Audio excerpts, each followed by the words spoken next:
नमस्कार मित्रांनो, आताच्या क्षणाची सर्वात मोठी बातमी समोर येत आहे। चला तर जाणून घेऊया काय आहे आजचा स्पेशल रिपोर्ट। सविस्तर बातमी जाणून घेण्यापूर्वी आपण चॅनलवरती नवीन असाल तर चॅनलला सबस्क्राइब करा आणि बेल आयकॉन प्रेस करायला विसरू नका। एप्रिल-मे महिन्यात पार पडलेल्या लोकसभा निवडणुकीत पुन्हा एकदा एनडीएने स्पष्ट बहुमत प्राप्त करत देशात सरकार स्थापन केली आहे। मात्र आता केंद्रीय निवडणूक आयोगाच्या वेबसाईटवर प्रकाशित करण्यात आलेल्या डेटावर गंभीर प्रश्नचिन्ह उपस्थित करण्यात आली। त्यामुळे राजकीय वर्तुळात खळबळ उडाली आहे। लोकसभा निवडणुकीच्या निकालाच्या रोजी मतमोजणी करताना फेरफार करण्यात आल्याचा आरोप आता करण्यात येत आहे।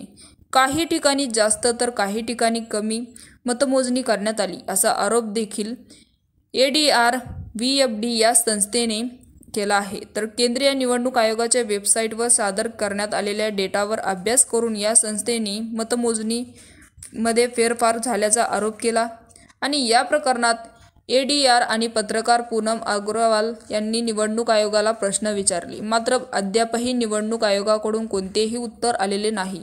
यामुळे आता निवडणूक आयोगाच्या कारभारावर अनेक प्रश्नचिन्ह उपस्थित करण्यात येत आहे। तर महाराष्ट्राची संस्था होल्डिंग फॉर डेमोक्रेटिक आणि याच्यानुसार करण्यात येत आहे। तर मित्रांनो, याविषयी आपल्याला काय मत आहे आम्हाला कमेंट बॉक्सच्या माध्यमातून नक्कीच कळवा आणि चॅनलला अजूनही सबस्क्राइब केलं नसेल तर चॅनलला सबस्क्राइब करा, बेल आयकॉन प्रेस करा, जेणेकरून असेच नवनवीन व्हिडिओ आणि राजकीय घडामोडी सर्वप्रथम तुम्हाला या चॅनलवरती बघायला मिळतील। तूर्तास धन्यवाद। जय महाराष्ट्र।